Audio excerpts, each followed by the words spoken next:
अनुभव। दर्शन नाम का एक पुराना व्यापारी था जो अपनी व्यापारी समझ के कारण दोनों हाथों से कमा रहा था। उसको कोई भी टक्कर नहीं दे सकता था। वो दूर दूर से अनाज लाकर उसे शहर में बेचता था। उसे बहुत सा लाभ होता था। वो अपनी इस कामयाबी से बहुत खुश था। इसलिए उसने सोचा व्यापार बढ़ाना चाहिए और उसने पड़ोसी राज्य में जाकर व्यापार करने की सोची। दूसरे राज्य जाने का रास्ता का मानचित्र देखा गया, जिसमें साफ साफ था कि रास्ते में एक बहुत बड़ा मरुस्थल है। खबरों के अनुसार उस स्थान पर कई लुटेरे भी हैं, लेकिन बूढ़ा व्यापारी कई सपने देख चुका था। उस पर दूसरे राज्य में जाकर धन कमाने की इच्छा प्रबल थी। उसने अपने कई किसान साथियों को लेकर प्रस्थान करने की ठान ली। बैलगाड़ियाँ तैयार की और उस पर अनाज लादा। इतना सारा माल था जैसे कोई राजा की शाही सवारी हो। बूढ़े दर्शन की टोली में कई लोग थे, जिसमें जवान युवक भी थे और वृद्ध अनुभवी लोग जो बरसों से दर्शन के साथ काम कर रहे थे। जवानों के अनुसार अगर इस टोली का नेतृत्व कोई नवयुवक करता तो अच्छा होता, क्योंकि यह वृद्ध दर्शन तो धीरे धीरे जाएगा और पता नहीं उस मरुस्थल में क्या क्या देखना पड़ेगा। तब कुछ नौजवानों ने मिलकर अपनी अलग टोली बना ली और स्वयं का माल ले जाकर दूसरे राज्य में जाकर व्यापार करने की ठानी। दर्शन को उसके चहेते लोगों ने इस बात की सूचना दी।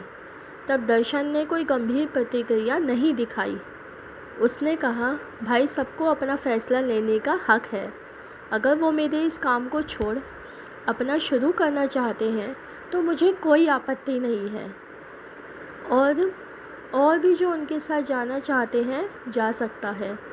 अब दो अलग व्यापारियों की टोली बन चुकी थी, जिसमें एक का नेतृत्व वह दर्शन कर रहे थे और दूसरे का नेतृत्व नवयुवक दीपक कर रहे थे।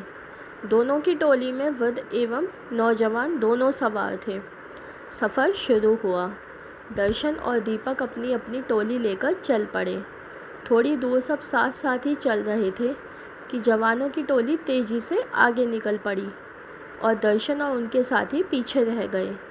दर्शन की टोली के नौजवान इस धीमी गति से बिल्कुल खुश नहीं थे और बार बार दर्शन को कोस रहे थे। कहते कि वो नौजवानों की टोली तो कब की नगर की सीमा लांघ चुकी होगी और कुछ ही दिनों में मरुस्थल भी पार कर लेगी और हम सभी इस बूढ़े के कारण भूखे मर जाएंगे। धीरे धीरे दर्शन की टोली नगर की सीमा पार करके मरुस्थल के समीप पहुंच जाती है। तब दर्शन सभी से कहते हैं, यह मरुस्थल बहुत लंबा है और इसमें दूर दूर तक पानी की एक बूंद भी नहीं मिलेगी, इसलिए जितना हो सके पानी भर लो। और सबसे अहम, यह मरुस्थल लुटेरों और डाकुओं से भरा हुआ है, इसलिए हमें यहाँ का सफ़र बिना रुके करना होगा। साथ ही हर समय चौकन्ना रहना होगा। उन्हें मरुस्थल के पहले तक बहुत से पानी के गड्ढे मिल जाते हैं, जिससे वे बहुत सारा पानी संग्रह कर लेते हैं। तब उनमें से एक पूछता है कि इस रास्ते में पहले से ही इतने पानी के गड्ढे हैं, हमें एक भी गड्ढा तैयार नहीं करना पड़ा। तब दर्शन मूँछों पर ताव देकर बोलते हैं, इसलिए तो मैंने नौजवानों की उस टोली को आगे जाने दिया। यह सभी उन्हीं लोगों ने खोद के निकाले होंगे, जिसका लाभ हम सभी को मिल रहा है। ये सुनकर टोली के विरोधी साथी खिंचवा जाते हैं और अन्य दर्शक के अनुभव की प्रशंसा करने लगते हैं। सभी दर्शन के कहे अनुसार बंदोबस्त करके और आराम करके आगे बढ़ते हैं। आगे बढ़ते हुए दर्शन सभी को आगाह कर देता है कि अब हम सभी मरुस्थल में प्रवेश करने वाले हैं, जहाँ ना तो पानी मिलेगा, न खाने को फल और ना ही ठहरने का स्थान, और यह बहुत लंबा भी है। हमें कई दिन भी लग सकते हैं। सभी दर्शन की बात में हामी मिलाते हुए उसके पीछे हो लेते हैं।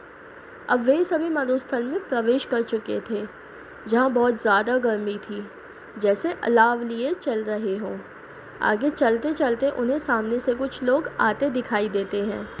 वे सभी दर्शन को कोसने लगते हैं कि जब वे लोग हमारी सहायता कर रहे हैं तो इस वृद्ध दर्शन को क्या परेशानी है। कुछ दूर चलने के बाद फिर से कुछ लोग सामने से आते दिखाई देते हैं, जिनके वस्त्र गीले थे, और वे दर्शन और उसके साथियों को कहते हैं कि आप सभी राहगीर लगते हो और इस मरुस्थल के सफ़र से थके हुए लगते हो। अगर आप चाहो तो हम आपके पास एक जंगल में ले चलते हैं, जहाँ बहुत पानी और खाने को फल हैं। साथ ही अभी वहाँ पर तेज़ बारिश भी हो रही है, उसी में से हम सभी भीग गए थे। अगर आप सभी चाहो तो अपना सारा पानी फेंक कर जंगल से नया पानी भर लें और पेट भर खाकर आराम कर लें। लेकिन दर्शन साफ ना बोलकर अपने साथियों से जल्दी चलने को कह देते हैं। अब टोली के कई नौजवानों को दर्शन पर बहुत गुस्सा आता है और वे उनके समीप आकर अपना सारा गुस्सा निकाल देते हैं और पूछते हैं कि क्यों वे उन भले लोगों की बात नहीं सुन रहे और क्यों हम सभी पर जुल्म कर रहे हैं। तब दर्शन मुस्कुराते हुए कहते हैं कि सभी लुटेरे हैं और हमसे अपना पानी फिकवाकर हमें निसहाय करके लूट लेना चाहते हैं और हमें यहीं मरने छोड़ देना चाहते हैं। तब वे नवयुवक गुस्से से दांत पीसते हुए कहते हैं कि सेठ जी, तुम्हें ऐसा क्यों लगता है। तब दर्शन कहते हैं कि तुम खुद देखो, इस मरुस्थल में कितनी गर्मी है। क्या यहाँ आसपास कोई जंगल हो भी सकता है। यहाँ की भूमि कितनी सूखी है कि दूर दूर तक बारिश ना होने के संकेत देती है। यहाँ एक परिंदे का घोंसला तक नहीं और ना ही फल फूल कैसे हो सकते हैं। और ज़रा निगाह उठाकर ऊपर देखो, दूर दूर तक कोई बारिश के बादल नहीं है, ना ही हवा में बारिश की ठंडक है, ना ही गीली मिट्टी की खुशबू। तो कैसे उन लोगों की बातों पर यकीन किया जा सकता है। मेरी बात मानो, कुछ भी हो जाए अपना पानी मत फेंकना और ना ही कभी भी रुकना। कुछ देर आगे चलने के बाद उन्हें रास्ते में कई नर कंकाल और टूटी फूटी बैलगाड़ी मिलती है। वे सभी कंकाल गणपत की टोली के लोगों के थे, उनमें से एक भी नहीं बचा था। उनकी ऐसी दशा देख सभी रोने लगते हैं, क्योंकि वे सभी उन्हीं के साथी थे।